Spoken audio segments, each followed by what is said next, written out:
галзуу анимашн сувагтан тавтай морил. За, энэ удаад блогийнхэн ярьж өгөхөр сонгосон галзуу анимашн бол 2025 онд гарсан In Your Dreams. Саяхан Netflix дээр гарсан энэ анимашн галзуу хөөрхөн санагдсан учраас та нартай Брон ярьж өгөхөөр сонголоо. Дугаарын хамтрагчаар баярт мөчөд зориулсан төрөл бүрийн амтд цуглуулгыг хийж өгдөг Mongolian Cheese Platter хамтран хүргэж байна. За тэгээд та нар маань галзуу анимашн сувгаа саба дараагүй бол саба, дарцсан бол лайк дарж дэмжихээ мартуу. Ингээд хэдүүлээ энэ галзуу хөөрхөн анимашны тайлбараа эхлүүлцгээе.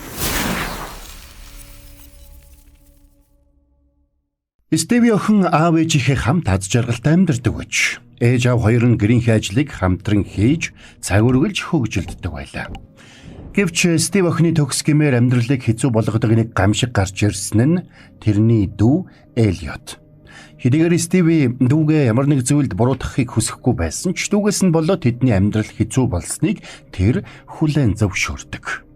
Тэгсэн гэнт тэнгэрээс олон соосыг унж ирснээр энэ бүхэн Стеви охины зүүд байсан нь тодорхой болно. Ээж аав нь Элиотын хүсэж байгаа соосыг олж өгч чадахгүй бодилж байх зуур Стеви охин самбаачилж очоод дүүгийнхээ хүсэж байгаа соосыг авч өгч чадлаа. Энэ мэтэр Стеви охины зүүд сонирхолтой, адал явдалтай өрнөдөг байсан ч сүүлийн үед зүүд нь дандаа төгсгөл рүүгээ хард орсон зүүд болж хувирах болжээ. Энэ удаад ч бас тэдний байшин нүдэн дээр нь нэвдрээд ээж аав нь Стеви охины нүдэн дээр тэнгэр лүү хөөрөөд явчлаа. Тэгсэн араас навраг том цунами ирж охиныг нүмерж авахдаа зэрэгцээд айд сандарсан Стеви цочоод сэрлээ. Сэрсэн даруйда Стеви хажууд нь унтдаг дүү Элиот хартал тэрч бас хард орж зүүдэлж байгаа бололтой харагдана. Тэрнийг ямар нэг авраг том хоотдог хөөгд байгаа бололтой. Тиймээс Стеви гүн нойрсуулагч төхөөрөмжөө гаргаж ирээд ажилуулахад Элиотч нам унтаад өгнө. Нойр нь хулцсан Стеви охин өрөөнөөсөө гитэн гарч аав ээжийнхэн яриаг сэмхэн чагнатал аав ээж хоёр нь маргалдаж байна. Ээж аав хоёр нь мөнгөгүй болсон учраас цаашид гэр бүлээ авч явахад хэцүү болсон тухай маргалдацгааж байлаа. Аав нь амжилт муутайхан хөгжимчин байж.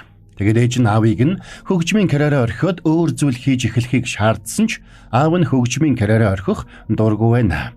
Майкл, би чамд итгэж байна. Гэхдээ одоо нөхцөл байдал өөр болчиход байна. Ямар нэг өөрчлөлт зайлшгүй хэрэгтэй болоод байна. Энийг сонссон Стеви өөрчлөлт гэдэг нь яг юу юм бол? Томчууд дандаа л маргалдаж байдаг штеп. Ноцтой юм болохгүй илгүү дээ. Ингэж өөртөө итгүүлэх гэж оролдоно. Магадгүй ээж аав хоёр бидний амьдрал өмнө нь ямар гайхалтай байсныг санах хэрэгтэй байх. Ингэж тэр бодож байлаа. Маргааш өглөө болоход Стеви охин урам зоригтойгоор босоод баг байхад нь аав ээж хоёрынх нь бэлдэж өгдөг байсан шиг өндөгтэй шарсан талхтай өглөөний цай бэлтгэхээр явнаа. Дүү Элиотийнх нь эд зүйлс өрөөгөөр нь дүүрэн хөглөрч байгаа харагдана. Охин галтгоондоо ороод өндөгтөө шарсан талх бэлдэж эхлэхдээ зэрэгцээд дүү Элиот нь нэг мэтгэд хажууд нь ирдсэн сурсан зангаараа үүмүүлж байлаа. Тэгэд өөрийгөө эгчтэй шилдэг ид шидтэн гэдгийг харуулах гэж хоолны халбагыг нь булааж авсанд Стеви булаацалдаж угаад талхаа түлж орхилоо. За ингээд Стеви охин байдгаараа хичээсний эцэст өмнө нь ээж аав хоёрынхоо бэлдэж өгдөг байсан шиг өглөөний цаг бэлдэж ширээгээ засаад аав руугаа очиод ээж бидэнд зориулж өглөөний цай бэлдсэн байна гэж хэлэхэд аав нь гайхлаа. Стеви охин ч ирчээрээ ээж дээрээ очиод аав танд өглөөний цай бэлдсэн байна гэж хэлэхэд ээж нь ч бас гайхнаа. Олон сарын эцэст анх удаага аав ээж хоёроо хамтдаа өглөөний цай ууж байгааг нь харах Стеви охинд тун таатай байлаа. Гэвч тэрний баяр хөөр удаан үргэлжилсэнгүй. Ээж нь маргааш өглөө зэрэгэлдэх хотын нэгэн их сургуульд туслах профессороор ажиллах ажлын ярилцлагад орохоор болсон гэдгээ хэлнэ. Хэдийгээр аав нь гаднаа зүгээр байгаа мэт дүр үзүүлж байсан ч энэнд нь дургүй байгаа нь ээлт. Гэвч аавынхаа худлаа инээдэг сайн мэддэг Стеви аавыгаа дургүй байгааг шууд мэднэ. Ээж аав хоёр нь бие биенээсээ хол байж болзошгүй болсныг ойлгосон Стеви охин ээжтэйгээ ярилцсан. Та энэ бүхнийг зөвхөн мөнгөний төлөө хийж байгаа мó? Хэрвээ хүсвэл би хуурамч үнэмлэх ашиглаад супермаркетэд ажиллаж болно штэ. Эсвэл хүүхэд асрагчаар ажилласан ч болж байна. Гэхдээ ээж нь сандраад үгүй дээ эн чинь зүгээр нэг ажлын ярилцлага окей. Би энэ ярилцлагад тэнцэхгүй ч гэж магадгүй штэ. Гэж булзааруулна. Тэгээд охиндоо дүүдээ даалгавар хийхтэн тусалж тохирох ном олж өгөөрэй заяа. Гэж даалгавар өглөө. Тэр өдөр Стеви охин юу ч болоогүй юм шиг байх гэж хичээж байсан ч дотроо санаа нь зовсоор. Гэсэн ч тэр ээжийнхээ өгсөн даалгаврын дагуу дүүгээ дагуулад хуучин номын дэлгүүрт очлоо. Номын дэлгүүрт байх үедээ Элиот хөө зөвхөн ажилчид нэвтэрнэ гэсэн бичгтээ хаалт байхыг харж тийшээ орж үзэхээр шийднэ. Энэ үеэр Стиви аав ээж хоёрынхон зурагтай нэг шоуны постерыг олоод дүүдэд харуулах гэтэл Эллиот хаашаа ч юм явчихсан байлаа. Энэ үеэр номын сангийн ажилтан Жумбэ гэх залуу ирээд ямар ном хайж байгааг нь асуулаа. Жумбэ Стивид таалагдсан учраас Стиви ихэндээ цочирдож дараа нь төгдөрч дүүгээ хайж байгаа тухайга сандрангуу хэлээд явах гэтэл юм мөргөөд унчихнаа. Зарин Эллиот доод давхарт орчихсон. Элдвиг сануучрахж явж байгаад нэг хаалттай авдроллоо. Тэгээд авдрыг нээтэл дотор нь зүүд бэлэглэгч Сэндмэний домог гэсэн ном байна. Эллиот тэр номыг барьж авахдаа зэрэгцээд Стиви хурж ирээд номыг нь шүрч аваад "Энд чинь бүхэлдээ зураг байна. Жинхэнэ ном биш байна" гэж хэлээд номыг хаатал гинэт гэрэл анавчиж байснаа унтраад асдаг. Энэ үеэр Жумбэ тэнд ирээд гэрлийг асаанга "Та хоёр энд байх ёсгүй" гэж унтаа байдлаар хэлэхэд нөгөө хоёрч бушуухан тэндээс гарч явцгаалаа. Гэртээ ирсэн хойно Эллиот нөгөө номыг хулгайлаад ирсэн байхыг хараад Стиви сандарсан ч энэ ном үнгүй гэсэн зүйлс дотор байсан учраас асуудалгүй гэж Эллиот тэрэнд итгүүлдэг. Тэгээд тэр хоёр номын хуудсыг эргүүлж үзтэл тэнд "Сэндмэн чиний зүүдийг бодит болгож өгнө" гэж бичигджээ. Гэвч энэ бүхэн зүгээр л үлгэр гэж Стиви дүүдэд хэлнэ. Эллиот ихчтэй "Хэрвээ миний зүүд мөрөөдөл биелдэг бол би нуруундаа тийрэлттэй, гидсэндээ 6 толгойд булчинтай, бас динамитын гартай болох байсан" гэж хэлээд ихчээсээ юм мөрөөддөг болохыг нь асуулаа. Стиви гэр бүлээрээ ахуулсан зураг харж байснаа "Өөрийн гэсэн өрөөтэй болохыг" гэж хэлнэ. Гэхдээ битүүхэндээ тэр гэр бүлээрээ урдын адил жаргалтай амьдрахыг л юунаас илүү хүсдэг байлаа. Тэр шөнө тэдний гэрийн цаг яг шүн дунд цохилгоо болгоход Стиви хачин чимээгээр сэрчихлээ. Тэгээд босоод хартал Эллиотын ор тэрнийг сэрэх гэж байдгаараа хичээж байгаа нь харагдана. Гэрлээ асаагаад хартал Эллиотын ор мормид тонгочж байснаа байшингийнх нь ханыг тийрч орхисонд хан нь салаад унчлаа. Тэгээд нөгөө орон морь Эллиотыг аваад онгорхой ханаар үсэрж гарсанд сандарсан Стиви ч хойноос нь зүгдээд чирэгдэж гарна. Ор Стивиг чирээд байшингуудын дээвэр дээгүүр давхиж явснаа сүлдээ бүр ниссэнд энэ зур Эллиот самбаачилж нисдэг ороо хэрхэн жолоодохыг сурч амж атгана. Тэгээд тэд хотын дундор хуй салхи мэтэл хурдан нисэж эхэллээ. Ингэж давхиж явахдаа машинтаа мөргөлдөх шахсан Стиви "Энэ орчин яг л пуужин шиг юм а" гэж дуу алдсан Эллиот "Пуужин байсан бол гоё байхгүй юу" гэж хэллээ. Тэгсэн тэр мөчөд орныхын толгойд пуужин горимд шилжүүлэх товчлуур бий болно. Энийг харсан Эллиот баярлаад товчлуурыг дарсанд орон тийрэлттэй пуужин мэт харавсаар асар өндөрт гарч ирээд зогсдог. Ингээд үүлэн дээгүүр нисж явахдаа Стиви айх биш харин ч гайхан биширж эхэллээ. Учир нь тэд агаар мандалдах маш олон артлаг одод дунд орж иржээ. Тэгээд Стиви тэр оддын нэгт хүрсэнд тэд бүгд нийлж Сэндмэний дүрс болж хувирахад Сэндмэн тэдэнд "Намайг хайж бол тэгвэл мөрөөдөл чинь биелнэ" гэж хэлдэг. Үүнтэй зэрэгцээ тэдний ор бут үсэрч эгчдүү хоёр доошо хар хурдаараа унаж эхэллээ. Тэгээд газар мөрөختөө зэрэгцээд эгчдүү хоёр зэрэг зочоод сэрнэ. Тэгсэн тэр хоёр хоёулаа яг адилхан зүүдэлсэн байж таардаг. Энийг мэдсэн даруйд Эллиот баярлаж "Сэндмэн бодтон байна" гэж дуу алдсан ч Стив үгүйсгэж "Хоёулаа унтахаас өмнө адилхан ном уншсан болохоор адилхан зүүдэлсэн хэрэг" гэж хэлээд буцаад унтлаа. Үүрээр Стиви аав ээж хоёрынхоо маргалдах дуунаар сэрнэ. Ээж нь ажлын ярилцлагадаа явах гэж байсан бол аав нь тэрнийг явуулах дургүй байлаа. "Бид энд хамгийн сайхан дуунуудаа зохиосон. Хүүхдүүд маань энд төрсөн. Энд бидний амьдрал байгаа штэ" гэж аавыг дуу алдахад ээж нь "Гэхдээ цаг үе өөр болсон. Хэрвээ тэнд ажилд орж чадвал илүү дээр цалин авна. Хүүхдүүд илүү дээр сургуульд сурна. Энэ нь гэр бүл маань хэрэгтэй. Тэгээд ч бидэнд шинэ эхлэл хэрэгтэй санагдж байна" гэж хэлээд машинаа асаагаад явна. Энийг харж сэтгэл нь өмөрсөн Стиви охин гэр бүлийн зургийг харж угаад орлууга шидтэл тэр нь санамсаргүй унаж жаазны шил нь хагарч орхилоо. Тэгэд Стиви Сэндмэний номыг гартаа аваад тэнд бичигдсэн үгийг уншаад туршиж үзэхээр шийддэг. Тэгээд Стиви хүнжилтөө шургаад номонд бичигдсэн ёсоор "Сэндмэн, би таныг дуудаж байна. Миний мөрөөдлийг бодит болгож өгөөч" гэж чин сэтгэлээсээ гуйлаа. Тэгээд тэр дороо унтаад өгнө.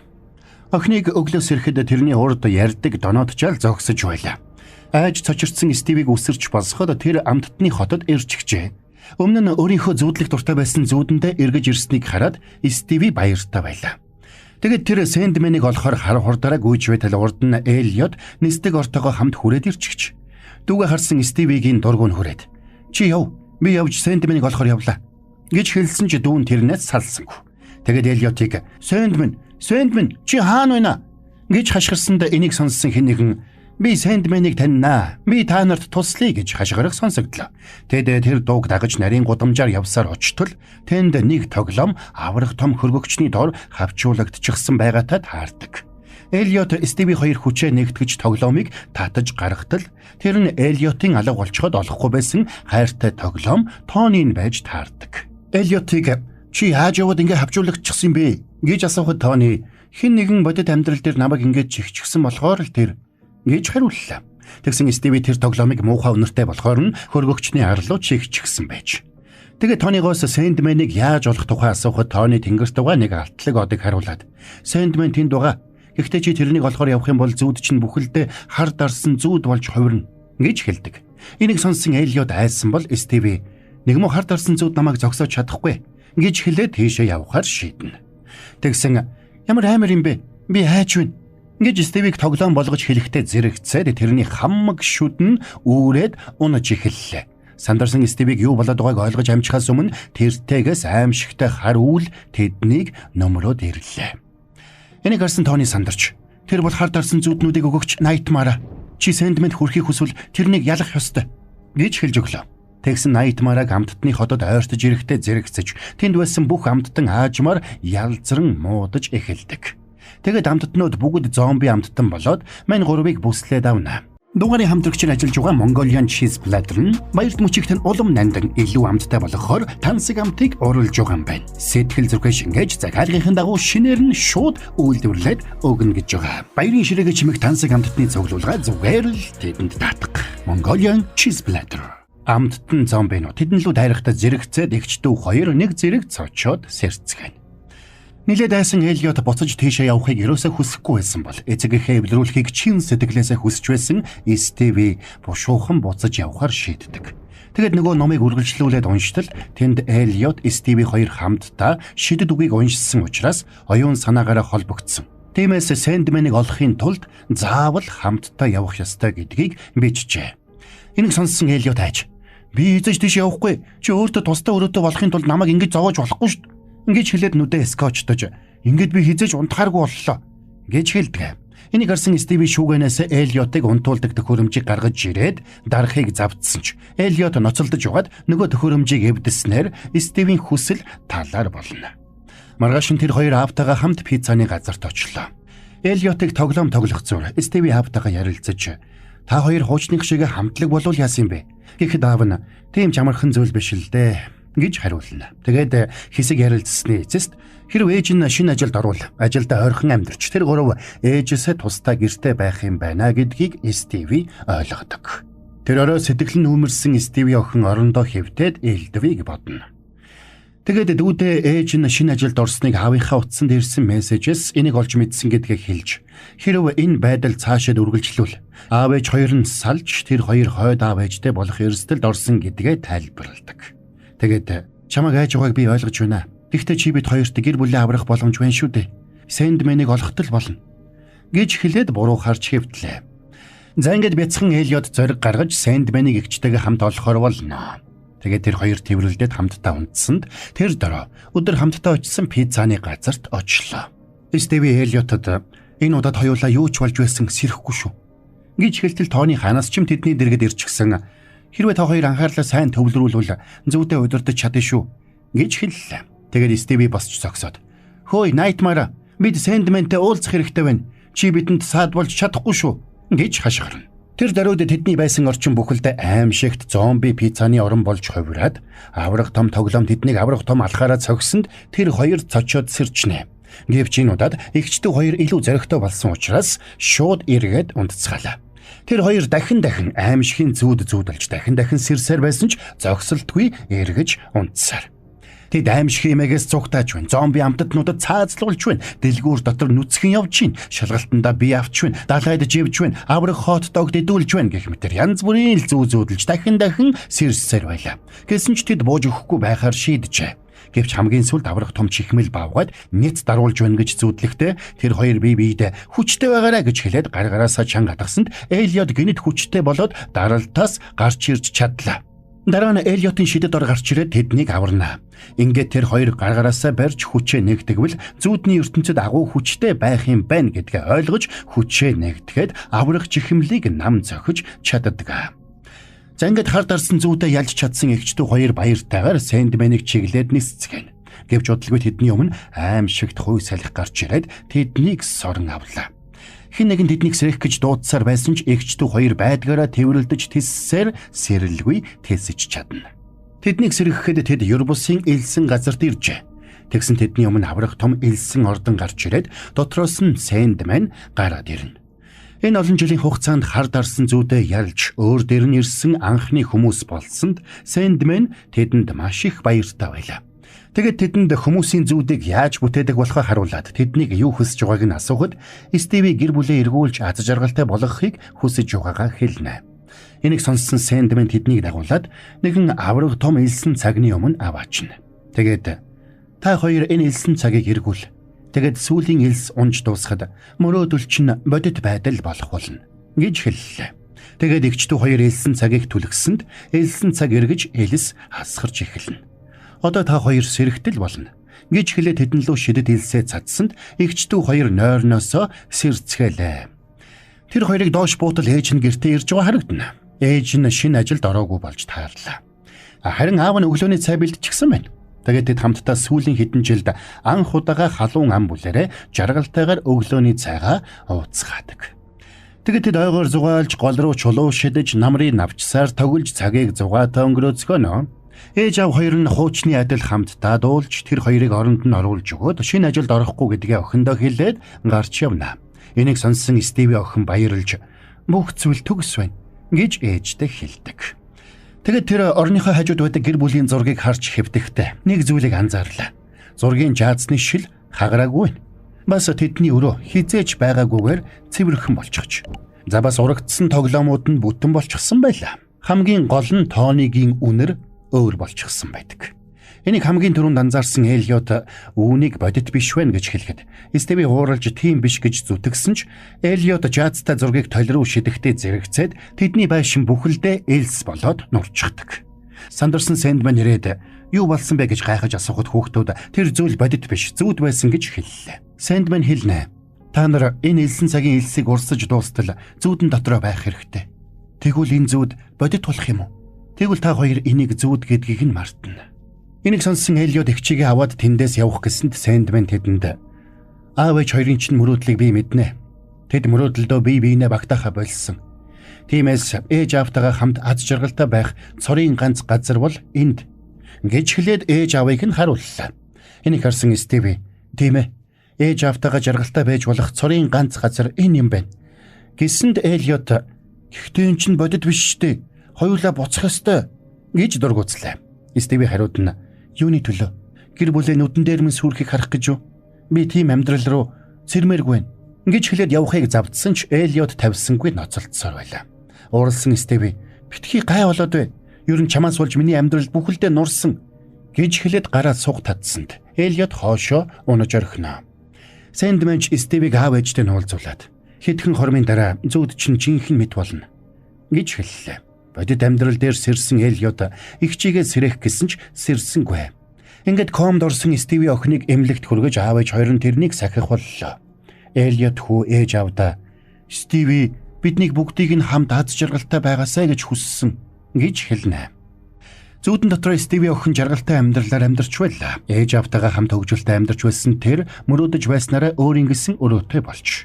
Тэгсэн гэр бүлийн зурган дээр нь Элиот байсангүй. Стиви шүүгэнд ороосоо тооныг олж анх Элиот өөрт нь тэр тоглоомыг биелгэлж байсныг сандаг. Тэгэд гэр бүлийн зураг аваад урдын хшигээ толь руу шидсэнд зүүд нь нурсангүй харин буцаж зүгээр болоод байлаа. Стиви сандарч би гэртээ харахыг хүсэж байна гэж хашгирсан ч зүүднээсээ гарч чаддаггүй. Энийг ойлгосон Элиот эгчтэй туслахаар ундахаар яаравчлана. Тэгэд хөө нисдэг орондоо суугаад найтмараг чиглээд нисдэг. Тэрнийг давж байж эгчтэрээ очно гэдгээ мэдчихсэн Элиот хүүч өмнө нь гарч ирсэн аимшигтай бүхнийг давж зоригтойгоор урагшилсаар байна. Гэвч эцэст нь найтмаратай нүүр тулаад сэрчнэ. Энэ үеэр Стиви төрсөн дүүн ямар ч төгс зүүд мөрөөдлөөс илүү дээр болохыг ухаарлаа. Тэгсэн Элиот Стив дээр хүрээд ирнэ. Тэрнийг яаж найтмараг давж ирснийг асуухад тэр болсон бүхнийг ярьж өгдөг. Эллиот их чигээ аврахаас нааш сэрэхгүй гэж хатуу шийдсэн учраас Найтмараа өөрөө ирээд тэрнийг тайвшруулсан байна. Тэгээд Найтмараа тэрэнд би чамайг айлгах гэж биш, харин хамгаалах гэж хичээдэг юм шүү дээ гэж хэлж. Тэгээд бас хар дарсан зүүд бидэнд хэрэгтэй. Яагаад гэвэл энэ нь бидэнд бодит амьдрал дээрх аимшигтай бүхэнтэй нүүр тулахад тусалдаг. Тодорхойгүй байдалтай нүүр тулахад тусалдаг. Харин энийг яаж давах вэ гэвэл ямар ч үмэн дунд үргэлж дэргэдчин байх тэр зүйлийг ол. Тэгээд тэр зүйлээ тас гихчин тэрхэхэд л болно гэж хэлжээ. Үүний дагуу Стиви Эллиотыг тэрсэнд тэр Сэндмэний зүүднээс гарч чадлаа. Тэгээд тэр хоёр Сэндмэнээс зугтаах гэж оролдсонд уралсан Сэндмэн тэднийг зогсоох гэж оролдож эхэлнэ. Тэгээд тэднийг зогсоохоор амьд элсэн ширхгүүдэд дайруулсанд тэд доош унж эхэлдэг. Энэ үеэр аав ээж нь амжиж ирээд Сэндмэнийг цохиж унгаад орон дээрх пуужингийн товчлуурыг дарсанд Стиви Эллиот хоёр авраг элсэн цагтаа өрөөлөө цөм цохиж орж ирээд сүүлийн элс унахаас өмнө гар гараасаа хөтөлж амжина.